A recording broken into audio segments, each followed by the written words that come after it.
Hi. Hi. Hi. Hello. I'm curious about... I'm curious about building open, authentic, loving relationship. I'm curious about jealousy. I'm curious about polyamory. Does it just mean that you're fucking all the time? How can I tell my parents that my partner is already married? I'm curious about... How do you know when you're too busy to have another relationship? I'm curious about dominant and subordinate relationships. I'm curious about sexual health. How can relationships evolve with people as they grow and change? Hi, welcome to the Curious Folks podcast. For those challenging the status quo in love, sex, and relationships. My name is Effy Blue. And I'm Jacqueline Misla, and in the spirit of the holiday season, we're revisiting last year's holiday special, when Effy and I talked about how to navigate the holidays while juggling multiple partners, dealing with disapproving family members, fighting against the prescription of what the holidays should be or should feel like, all while trying to experience a little bit of joy and delight for yourself. Oh yes, it's definitely that time of the year where in the US there are a string of holidays that almost feel never ending. They start with the most important of them all, my birthday. Of course, yes, I agree. Of course, my favorite day of the year.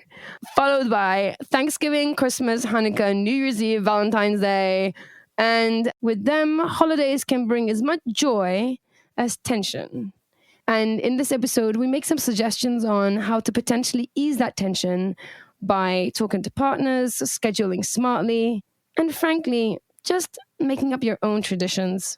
Before we dive in, though, I just want to say that this year, we're together again. Yay! Yay! Last year, you came to visit me in the beautiful Mediterranean for my birthday. And this year, I'm back in Brooklyn. I went to Orange Groves and you came back to like gray pavement and cold. Yes, that is what happened. I do love this town, so I feel good about that. But it was so nice. As I was listening back to the episode, I was like, "Oh, you came out to me, and we were hanging out." And I like that. I like that I'm back here in time for my birthday. Yes, it is a holiday miracle. Exactly, it's a holiday miracle. I feel like that should be our tradition. Yes. I think we should be every November at least. Every November, wherever we are in the world, just be in the same country. We just be in the same country. Exactly. That could be our tradition. Yeah. I like that. And also, it's interesting because where I live now, all of these holidays don't exist. There's no Thanksgiving, there's no Christmas, there's no Hanukkah. That's right. There is New Year's, which is my second favorite day of the year. Mm-hmm. And then Valentine's Day is this like weird borrowed holiday where people are like, oh, we're supposed to buy presents for loved ones. Yeah. And actually, while you were here, I know that we talked about this on the episode. We've talked about creating like a day of curiosity, and we never actually did it. And so I am wondering, since we are in the same place, in the same country, in the same state, maybe we can do like a pop-up event or like a virtual soiree before the year ends and do like Celebrate Curiosity. Absolutely. I don't know. Follow us on Instagram and maybe we're going to announce a get-together. We'll see. What? Or not. I can't tell. You're going to have to go and find out. I love that. I think listening back to the episode, we had decided that we were going to have a Curious Folks Day, like a day that's celebrating curiosity. We should just make that happen. Exactly. Let's start it. Yes, I agree. And let me say, this is absolutely one of my favorite episodes on the podcast to date. We laughed our way through the entire thing and came up with good ideas. I was listening to it too, and I was like, wait a minute, that is genius. That is genius, old Jackie. Why aren't I doing that? So grab a slice of pie, unbuckle your post-Thanksgiving pants, sit back, and enjoy the episode. On today's episode, Effy and I are going to talk about how to survive the holiday season if you are in an open relationship. And for this particular episode, I have joined Effy in the closet. where we do our regular programming. Yes. I have flown halfway around the world, to be in the closet, but I've flown halfway around the world to see my very dear friend for her birthday. Yay! I am so glad you're here. Such a treat, I think, of all gifts that I got for my birthday. And it is my 40th birthday. Big number. I think that my favorite gift I got this birthday is you being here. It was nice. It was really, really nice. No, it's so nice. I'm sad that you can't stay I know. longer, but you've been here a week, which is a treat. Yes. And this is how we are ending it. We're ending it on the floor of the closet. Recording the podcast. Which is perfect. I think this is just how we roll. This is like how we roll, how our relationship is, how our friendship is, how our work is. Onwards and upwards, we'll find a way to get things done. Yeah. So it was beautiful. Good weather. Just like, I mean, my favorite part of the trip, apart from you, of course, was the proximity to the water and nature and the food. In particular, I'm going to miss our mid-morning breakfast and tea and jam. Yeah. That was good. I don't even like breakfast. I don't eat breakfast. Normally, I'm like a coffee girl. Like I have coffee and I'll eat again maybe like around noon or 1. But, when in Rome. And you have, first of all, like we say jam, right? So depending on where you are, you have probably bought your jam, right? You have bought your cheese. Here in the Blue residence, there are cows and chickens. So we had eggs from the chickens. We had butter and cheese from the milk from the cow that was outside, jam from the fruits. Made by my mother's fair hands. Yeah. Yeah. Cooked in the sun, by the way. Just a little interlude on the jam that we've been eating. So that jam is made by the local fruit where she boils it, but barely, and then leaves it out in the sun with like a sheet of glass over it. And it essentially cooks. In sunlight. That's incredible. Right? It's just delicious stuff. And then we have that. We have the cheese, we have the jam, and then we have tea. There's like constant flowing tea. My favorite part of the tea are the little sugar cubes.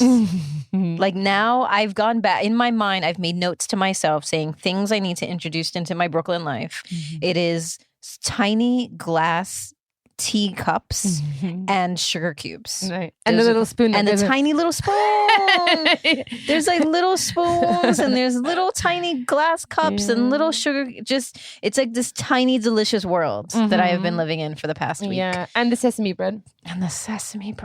Which I totally get. Yeah, I know. Well, I hope what you're taking away is that you're going to come back. Yes, we'll come back. Which I think I'll be bouncing back and forth between here and New York. So back to New York, of course, city life, love that city. And then, some getaways in nature. Yes. Hopefully post-COVID, because it was not ideal to travel 16 hours in the midst of a pandemic, because that meant finding the strongest mask that I could possibly buy and wearing like big blue gloves throughout my whole travel.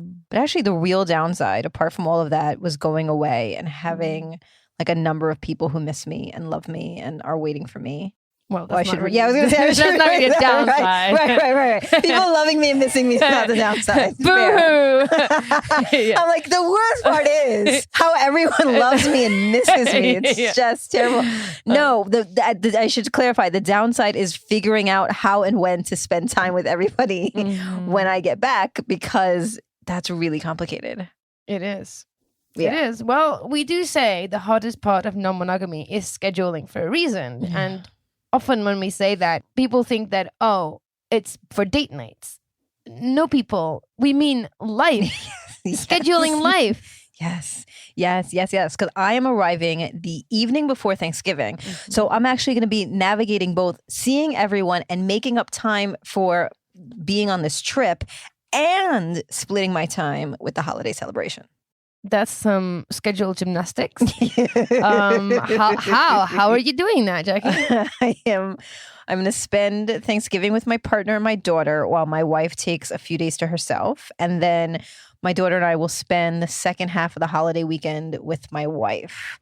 I know that I am not the only one who is having multiple conversations with Google calendars in hand. We have just entered into the clusterfuck of the holiday season. In almost rapid succession, we are going to have Thanksgiving, Hanukkah, Christmas, New Year's, and Valentine's in the States. So that's what we want to explore today. Yeah. How do you survive the holidays and hopefully even thrive, maybe, if you're in an open relationship?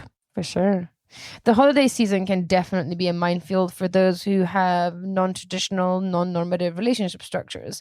I think at the most familiar, we have divorced household, or blended homes, blended families.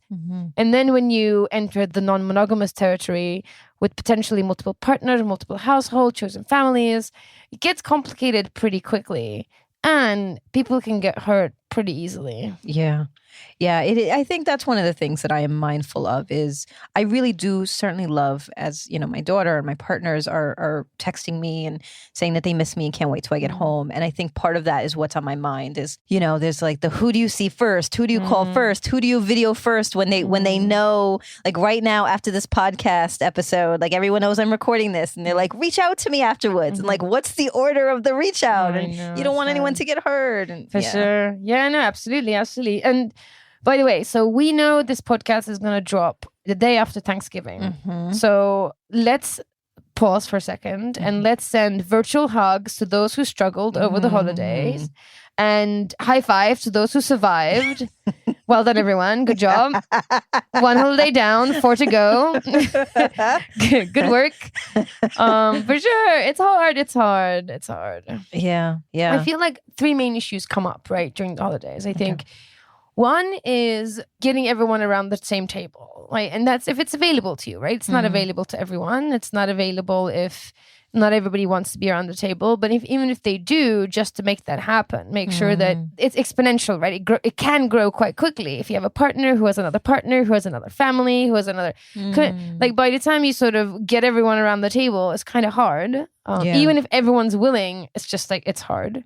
I feel like the second main issue is dealing with friends and family having to explain your situation if you're out to them, right? And this could be either with the partners there or without the partners there, right? So it's like if you did bring your wife and your partner home for the holidays, you might have to just be explaining, trying to get your parents and family to understand what's going on. That and within itself a challenge. Or you might not even have your partners with you, but they're asking after it. They're asking after them. They're wondering why. They may get curious. They may get pushy. They may not understand. It could be, tension. So that's definitely another one. I've been thinking about that when my wife talks to her mom or her family and for Thanksgiving, and they're like, oh, what are you and Jackie doing today? She could lie, she could avoid answering, or she could say, I'm alone and Jackie's with her partner, and then there's more conversation that needs to be had. Like, it's not, to your point, it's not just having the conversation with who I'm going to bring home. It's having the conversation if someone is visibly absent from being in the celebration. For sure. Yeah. And the third main issue is missing someone because they can't be there for some reason. It could be because they have other commitments. It could be because your structure doesn't really have room for auxiliary partners during the holidays. It could be that your partners don't want to get together, and many other reasons. Just people aren't able to be there, and that's like another issue that people have to deal with. Yeah. So getting people around the table. If you can get people around the table having the conversation, if you can't get people around the table having the conversation, and then, and missing people who weren't able to come around the table, either because, to your point, they're with their families, or because they don't want to be, or because your particular setup doesn't allow for that to happen. At some point, you're like, fuck this. Holidays suck. Thanksgiving is canceled. Right. Then it's like Thanksgiving's canceled, but then what about Christmas? But then what about New Year's? But then what about Valentine's Day? What about Hanukkah? Like all in a row. It's all canceled. No more holidays. Yeah. So what do you do? Yeah, exactly. What do you do? That's the end of the podcast. Good luck, everyone. Best of luck. Call us. Let us know how you got on. Good job. We're thinking of you. No. Let's give people some support. Okay. Some tips. Let's start with the most optimistic, the most holding hands and singing kumbaya type situation. This was the kind of situation that you were in, what you call kitchen table poly, where people could get together and people wanted to be together, and there was room and transparency enough for that. So these were kind of some of the scenarios that you had to think about. Yeah. I'm going to say ideally because it's my ideal. It might not be ideal for other people, so forgive me. But a situation where everybody can be around the table or in the same room for the holidays, I would say with caution. So just saying, yay, let's everyone be there sounds great. But you do need to have some conversations. And even the most fluid, long-term, multiple relationships still need a punctuation around a holiday, because it's inevitable that people have expectations of what it might look like, or they might have some needs that needs to be addressed. So also just be clear on who's going to be where, when, with whom, and all that kind of stuff. So by all means, getting everybody around the same table or in the same room is great. I would advise to also just to have conversations around that. So making sure that if there are any expectations, it's aired and managed, that all the needs are addressed, and that there is enough transparency in planning for people to make decisions for themselves. So they can decide things like, oh, I'm going to just dip in for a drink and say hello to everyone and then leave. Or, someone might want to stay for the whole time because they want to spend time with the partners and all their metamours. And somebody else might want to say, look, I'm going to come early, have you help set up, and then I'm going to, that will be my time spent with you, and then I'm going to leave because I'm going to see my other partner, or I'm going to stay, I'm going to be somewhere else, and then I'm going to come and help clear up and maybe spend the night with you. And also just deciding like who's spending the night with whom when everyone's in the same room. Then there's like transparency and planning beforehand so that everyone's gonna, everybody can dance around each other with grace and comfort and safety and love, and that no one's getting hurt. Yeah, it's interesting because I think when I first heard you talk about kitchen table poly and literally gathering around the kitchen table to have brunch together, in the situation you were recently in, you were all living in the same home in different floors, and I was like, yes to that.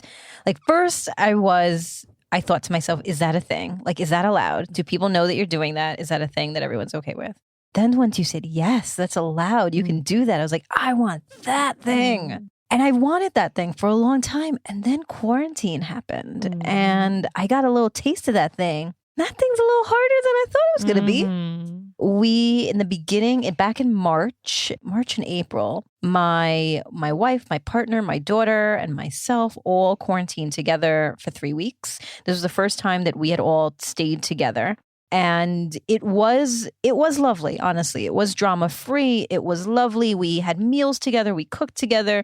Everyone got along really well. And there were things that I had not thought of, including who was I going to spend the night with on which night, and what happened when people had different dietary needs, and how the amount of food, and we go food shopping, and the fact that I'm a parent, and all of those things I just had not thought through. And I was so worried, honestly, about them getting along and everyone else feeling comfortable. It had not occurred to me that I would feel uncomfortable. For sure. And, do I have, physical affection? And when I said babe, for example, my daughter, my partner, my wife would all look at me. Because I call Major confusion. Babe. And so just like things like that, I had not thought of. And so it really did make me think about, do I want that over the holidays? Do I want that kind of, some things that feel a little awkward or uncomfortable, and maybe you have to keep doing it and get through it. But this year we decided not to be together. The thing that worked out for me is that my wife, really the only holiday that she really cares about or the holidays are her birthday and Christmas Eve. Like the Christmas Eve into Christmas time. And everything else, she could care less about Valentine's Day. She would actually prefer to not do anything on Valentine's Day. Thanksgiving, she didn't mind. And so I kind of lucked out in that way because I think my partner cared more about it. And so we're spending time together. But yeah, they just were like, no, we don't need to be together. Fair enough. You can actually have conversations with your partners and figure out which holidays mean the most to them. So for me, the most important day is my birthday. And in an ideal situation, I would want all my partners to be there. And even if they don't get on with each other, I would like for them to just be civil for that one day, one evening, and spend time with me. So that would be my request. And then I'm also a big fan of New Year's Eve, but I wouldn't necessarily want my partners there. Like, those are my days. And any other day, like Thanksgiving, for example. I'm not American. I didn't grow up with Thanksgiving. I can, take it or leave it. If my partners are like, I'm going to go home for Thanksgiving and my parents are not quite sure, I'll be like, okay, go for it. I don't mind. And I think it's really about that. I think it's really understanding and having conversations with everyone to see which holidays mean more for people. And then people can sort of say, I want this one, I want that one. And then it's an open dialogue. And I think it's also to kind of to see like what holiday means what. You know, maybe somebody thinks that Christmas is all about family, whereas somebody else thinks Thanksgiving is all about family. Or, you know, someone's like, actually, it's like Friendsgiving is what Thanksgiving is about for me, or partners with different religions, you know, like maybe Christmas means nothing to somebody who's Jewish and then they want Hanukkah and, you know, all those things. And really the only way to figure it out is to kind of sit there, make a list, go through, you know, people are honest. They say, this is important to me. This isn't that important to me. Google Calendar is your friend. And you kind of figure it out. And I think that's kind of where you ended up. Yeah. Do believe that some people will be disappointed. I think it's about trying to show up with love in the conversation, show up with a spirit of generosity, a spirit of curiosity, and really trying to think creatively about how to meet all the needs. And the other piece that I would include in there is making sure that you do not get lost in the mix. I think something that is important for me to continue to remember, which was why, honestly, this trip was so important to me too, because I didn't bring any of my lovely people. I came to visit one person that I loved, and I left the other people that I loved back in the States, is to make sure that you don't schedule out yourself so much that then you feel so consumed that you have nothing left for yourself. And so ensure as you're looking at your Google Calendar and scheduling out holidays that you're also including some time for yourself. Right. And figuring out which holiday is important to you. Yeah. And what is it that you want? This is what I'm saying. Like for my birthdays, like I would want. That's why you being here means so much to me, because like my birthday is important to me. Something that I would be like adamant about, and some people feel strongly about Christmas. And so you need to kind of know what's important to you as well, rather than just be wanting to be catering for everyone. I think that is really important. And I think this goes the other way when you have a partner. So we're talking about this as if you're scheduling. But this past birthday, when it was my wife's birthday, she had the opportunity to spend the weekend with her partner. And that was the first time since we've been together that we had not been together on her birthday. And so when she first mentioned spending the time, she thought, could I spend a half day? Could I figure out a day? And I could observe her trying to work out how she could include me, because she knew it was important for me to be there for her birthday. And in that process, I realized that was actually about me and not her. And so then I said, well, what if you don't see me? And what if you guys spend the weekend and we'll connect when you get back? And there was like a load lifted. She was like, oh, that's okay. Like, are you okay with that? Is that okay? It's like, is that what you would want? She's like, I think that would be great if I could. And I was like, then yeah, let's do that. And it felt a little weird. It felt uncomfortable. It felt strange. And it was her birthday. It wasn't about me. And so I think that if you are the person on the other side, really trying to also come from a place of grace and giving and love and not hoard all the holidays for yourself. Yeah. And that's very generous of you. I don't know. Did you find that the fact that she was trying to make it work with you in mind, I don't know. I wonder if that was like not enough for you, but that was like, like, I am considered. Like, it is one day. It's hard to split it up. Absolutely right. I think that if she had perhaps said, if she had approached in a different way, I may have felt a little different. And not that way, you should always ask for everything that you want all the time with no expectations, as Angie Gunn has told us, right? And so she could have said, hey, I really would love to spend the weekend. How do you feel about that? And I would have still got there and said, absolutely. It was nice that it was almost a gift from me. It felt nice that I could tell she was trying to consider me, and that I could instead say, no, you should do this. This is for you. And frankly, what I did is the advice that we give folks is I made that weekend then about me and my daughter. And we planned activities, and we had like a sleepover in the bed together. And I just thought about all the things that I could do that felt like thriving in her absence. And then everybody had fun that weekend.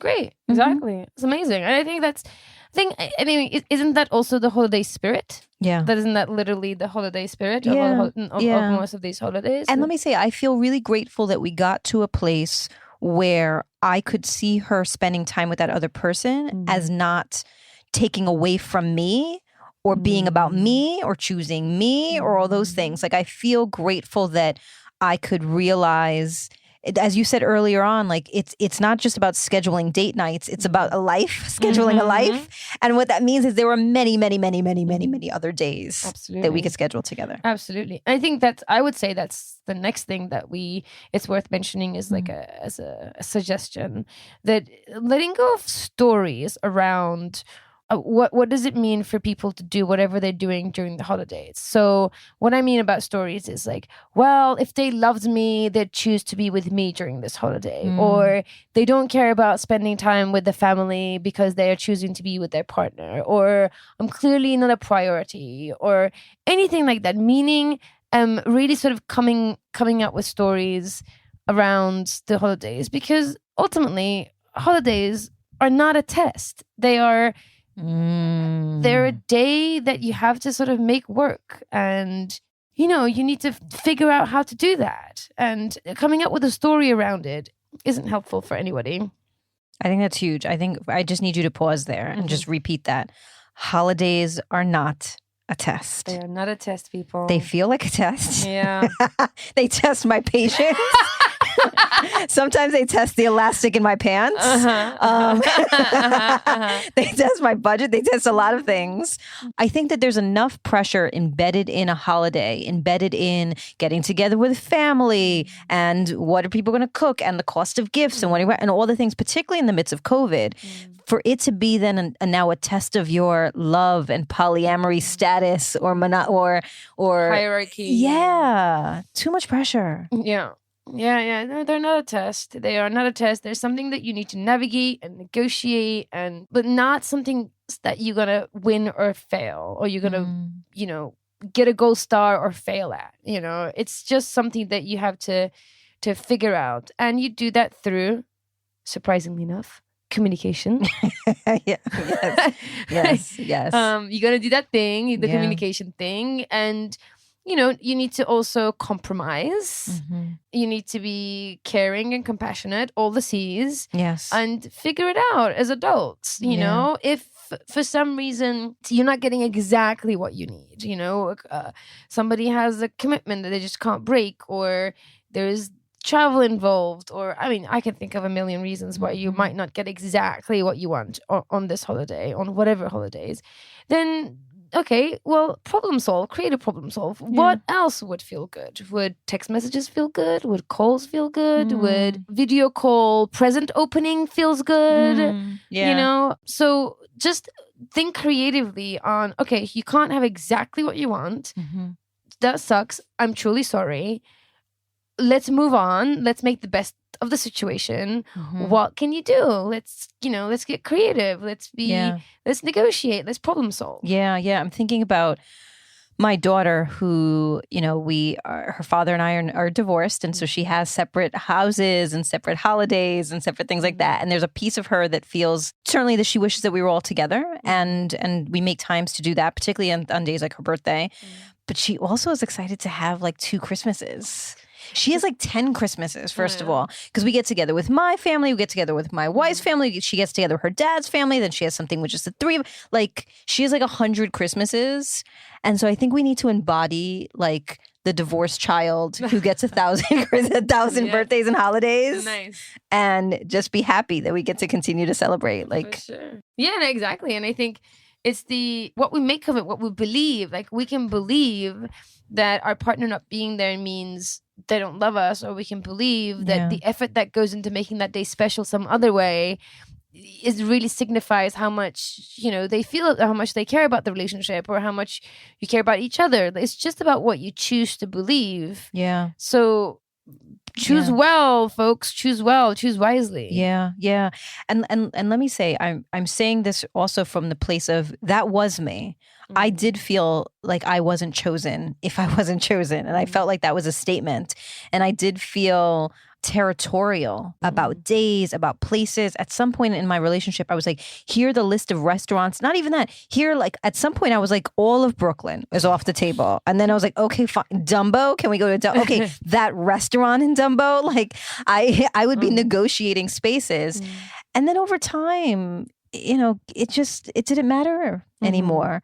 I remember one time my wife, who had nothing to do with the birthing of my child, was nowhere near the birthing, either the conception or the birth of my child, took me out for Mother's Day. And it was beautiful. That's so nice. She took me out to this rooftop restaurant, and then she took me to a jewelry store and got me a present. And there's again no reason for her to do that. And that was really beautiful and lovely. And that is not a holiday actually I've celebrated. Like Mother's Day wasn't a thing for me. I did stuff with my own mother. And so we like created our own things that were special. Like we decided maybe this is special for other people, but this is going to be special for us. Or this is going to be special for my partner, but this is going to be special for us. And so that was kind of cool. I love that. And I think, again, yet another great suggestion, making traditions and holidays and special days that are specific to you rather than kind of the ones that are imposed upon us, right? So I think that if you are opting in to be in a non-traditional structure, that you also need to let go a little bit of other traditions. That's a good point. That's a kind of the price you pay, There are things you can do. We talked about you can create your own, you can pick alternate days, you can create your own. But at some point, you need to realize that if your relationship structure can afford you all the things that you want, that you're thriving, you are surrounded by abundant love and connection, and you care about the people and they care about you, that you might just not get to have it all, that you might just have to let some things go. And that doesn't mean that there's anything wrong with your relationship, or that there's something wrong with your relationship structure or what you've chosen for yourself. It's just like, it's hard to have it all. And, there are a bajillion other days in a year, and one day does not define your entire relationship or relationships. Yeah. And I would even expand on it. I would say it's not even having it all, it's having it all at the same time. Right. Because again, you could have as many Thanksgivings as you would like, as many Christmases and Hanukkahs and Valentine's Day. And how joyful, actually, to have multiple. Right. How joyful if you are solo poly and the relationships that you're in are constructed in a way that auxiliary partners aren't a part of those holidays. And there could be a feeling of feeling lonely on those days if you are not engaged in other activities, in other group gatherings. And you can make it special for yourself somehow, and then schedule something with your partner as a day that feels really unique and creative and just for you. Rebrand Boxing Day or Black Friday or some of these other days, right? I feel like some of these days are made up holidays anyway. Right. I think, and I'm actually this is an idea I'm having in the moment, and I'm going to institute this in my home. We're going to make up a holiday and make up our own name. I love it. Because you can. We can. That's it. Because you can. Yes. That's easy. And that's exactly what we're saying. Like, create your own traditions, create your own holidays. You have already chosen your own path by saying that the societal prescription of monogamy doesn't work for me. So you're deviating from the norm anyway. Yeah. So why don't you just go all out and really not only design your relationship, but design the life that goes with it. Yes. And that includes holidays, that includes traditions, that includes rituals. Yeah. Figure out the day, give it a name, make up a ritual. Yes. Do it. It's yours. Align the ritual with your love language. Oh my God. Yes. So the possibilities are endless. Right. If gifts are the thing, make it just like all about if like physical attention, make like a cuddle day. Oh my God. A cuddle day. Cuddle day. Official cuddle day. And then you can we're like, now that's it. We're going to do another just podcast episode on this. Then you can have like matching pajamas on cuddle day and get like matching like weighted blankets or something. I love that. It could be like, oh, do you know my least favorite month? Yes. February. Yes. February sucks. Yes. And then it's February, and then March is spring, but it's still kind of cold. And it's not until April, really, where like some stuff is happening. You get some breaks. Yes. Cuddle day when like weather sucks. Yes. There's nothing to do. Yes. It gets dark. Yes. Like pajamas all day. Yes. Yes, you order pancakes or you make pancakes with like fruits in them. You watch, you gather throughout the year, you make a list of the movies that you're going to watch to binge. All of those things. Or if your love language is words of affirmation, maybe then there's like a poetry day. And I still say we're going to do this in February, March now. We're going to put a blanket down on the floor. We're going to have an indoor picnic. We're going to get cheese and wine and olives and Italian bread. And we are going to read each other poetry. I love it. That's what we're going to do. Great. Because you can. Mm-hmm. And it's official if you make it official. Yes. And you put it on the calendar. Yes. And it's a tradition. And in your case, like, it's actually kind of fun. Like, then it could be like the family holiday that you do. Yeah. And then the tradition goes on. And, you know, your daughter can take it to her relationships and then maybe her kids. And then if there's official cuddle day or official Miss Love family tradition day. Yes. And because the truth is, holidays and the meaning of them and how you celebrate them change over time anyway. When I was a very young kid, we would gather with my whole extended family and cousins and all those things. As we got older and started to do that less, we wouldn't open gifts that were toys and play with them all day. We would open like clothes to which you were like, oh, nice. And then like 10 minutes later, that part of the day is done. Yeah. And so then we would go to the movies and we would have Chinese food. Because those are the only two things that were open on Christmas in New York. And that became our tradition. It felt like Tom Hanks had a movie out every Christmas. So we'd watch a Tom Hanks movie. We'd go to a Chinese restaurant. And then when I got married, we had a different tradition because we had stuff with my daughter.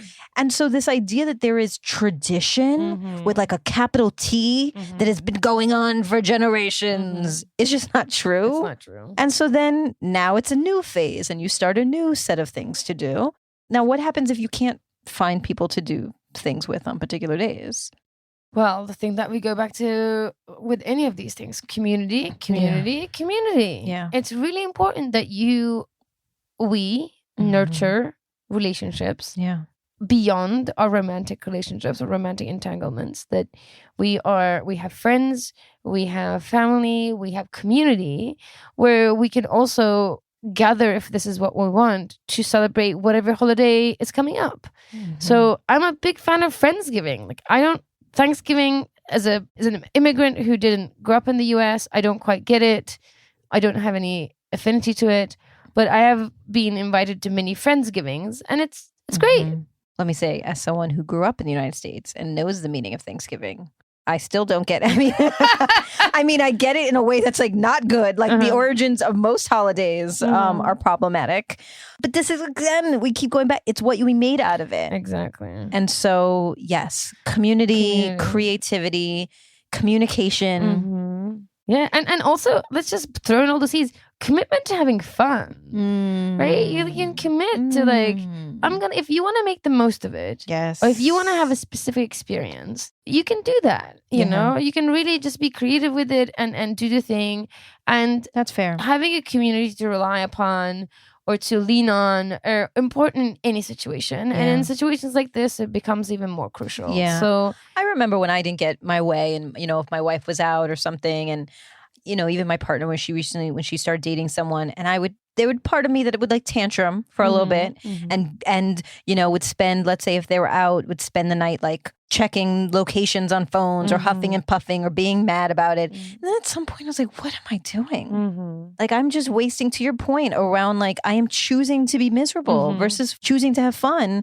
And then of course I would lean inevitably into my Netflix and Thai food.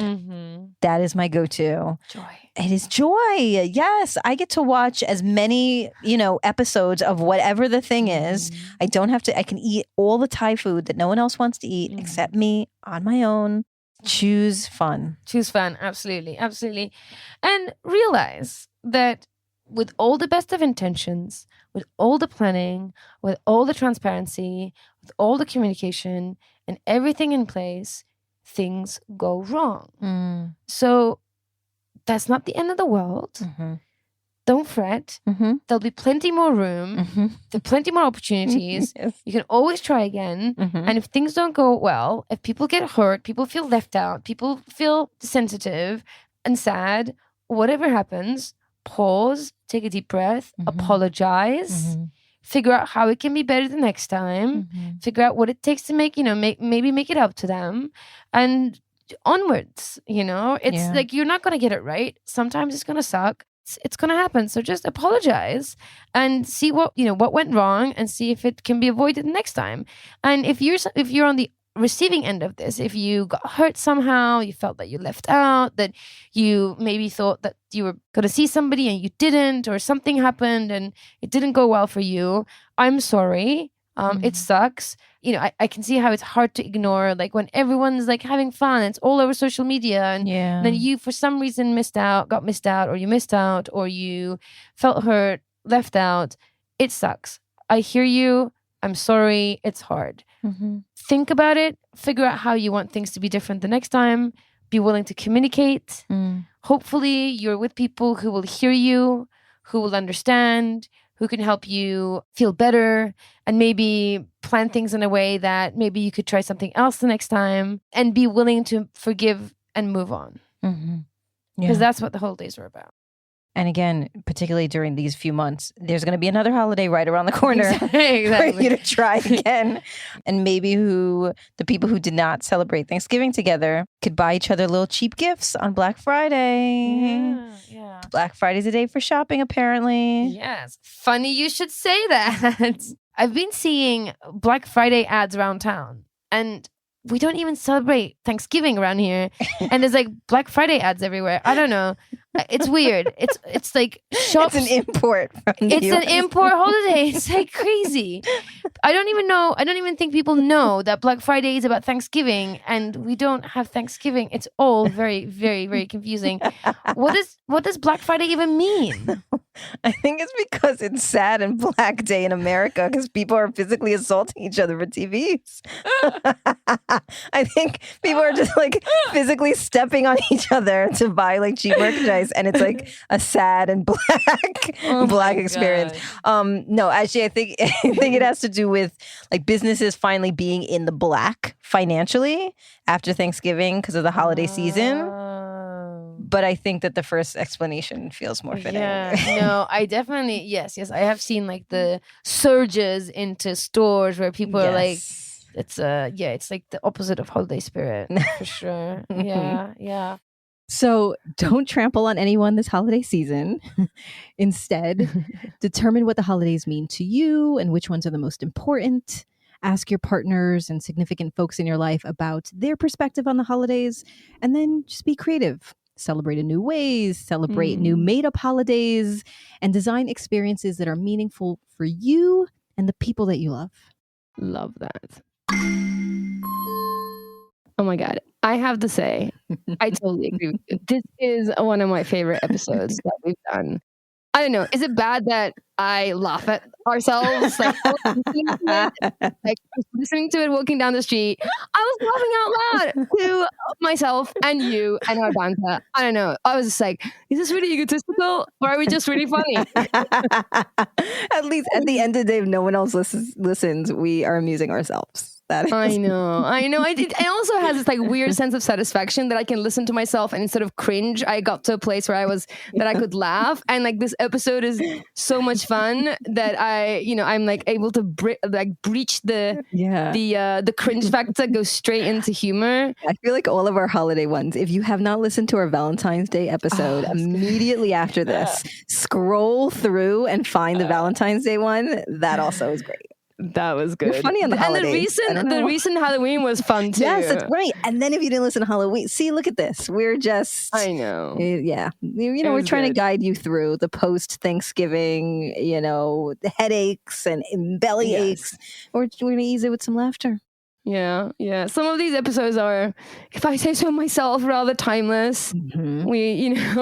We last time was essentially a radio play, which was fun. Yes. We definitely need to do more Effy and Jackie shows. Yeah, I mean, I love the guests, and I love hanging out with you when we record and just absolutely being fun and insightful and silly all at the same time. Yes. Actually, we should ask our audience. We love ourselves. The audience they're like touching us as you guys. You need to go back to your guests. No, tell us. Leave us a message. There are a million ways to get in touch with us, and Jackie's about to tell you all the ways. Yes, but we're curious. What do you love most? Do you love the Effy and Jackie show where we hang out and have fun and we always like think about adding value. So it's never like just empty banter. Well, and remember the infidelity series? That was not fun at all. That was not fun at all.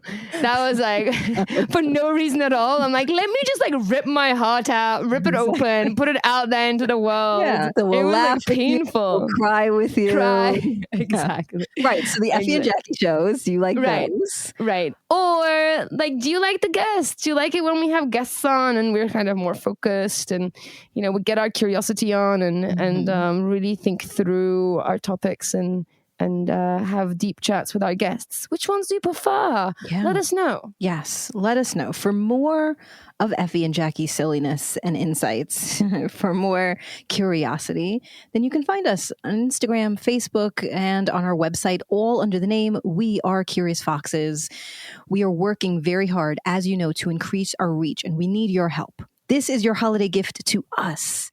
Share our podcast, this episode, any of our episodes, share it with a friend, with a partner, with somebody. I shared a suggestion at some point that I really liked. Share it on a dating app as a new way of like introducing yourself and being unique and standing out. Be like, have you heard this episode? It's hilarious. See, look at that. I'm trying to help you with your dating life. But do that. Rate the show, leave a comment, subscribe on Apple Podcast or follow us on Spotify and Stitcher. We really do appreciate it. And if you want even more than that, you want to indulge your curiosity even more, then come on to Patreon at We Are Curious Foxes. You're going to find behind the scenes footage, mini episodes, over 50 videos from educator-led workshops when we were doing things in person and via Zoom. And you can find that all, We Are Curious Foxes, on Patreon. And then finally, as Effy said, please let us know what you think. We love hearing from you. If you have questions, if you have feedback, anything like that, you can do that in two ways. One, by emailing us or sending us a voicemail at listening@wearecuriousfoxes.com, or you record a question or story or something for the show by calling us at 201-870-0063. This episode is produced and edited by Nina Pollock. Working with her feels like a year-long celebration.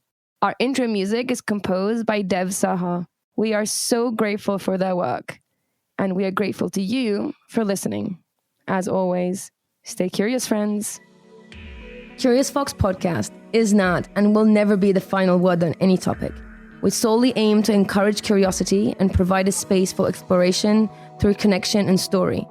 We encourage you to listen with an open and curious mind, and we'll look forward to your feedback.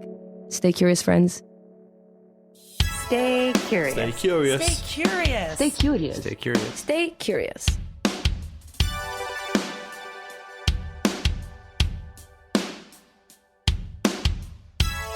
Stay curious.